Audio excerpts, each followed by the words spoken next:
तुम्हाला पण असं जाणवलेलं आहे का रे?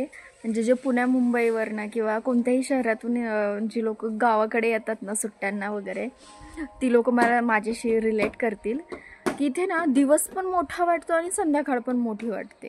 म्हणजे माझं सकाळचं चहा पाणी वगैरे झालेलं आहे, जेवण पण झालेलं आहे आणि आता लिटरली किती एक मिनटं 11:30-12च वाजले असतील.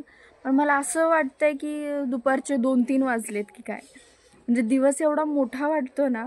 आणि संध्याकाळचं पण तसंच होतं. म्हणजे 9 वाजता वगैरे झोपी जातो, त्यामुळं 2-3 वाजता जाग येते आणि असं वाटतं की पूर्ण झोप तर पूर्ण झालेली असते ना, असं वाटतं की पहाटेचे 4-5 वाजलेत की काय. तो जो टाईम असतो ना जाता जात नाही. दिवस पण मोठा वाटतो आणि संध्याकाळ पण मोठी वाटते. आणि आता 10 वाजता सगळे गावातली लोक वगैरे रानामध्ये जातात, मग सगळे रोड मोकळे मोकळे वाटतात. रस्त्यावरती एक माणूस पण दिसत नाही. तुम्हाला पण असं जाणवलंय का? मला कमेंट्समध्ये नक्की सांगा.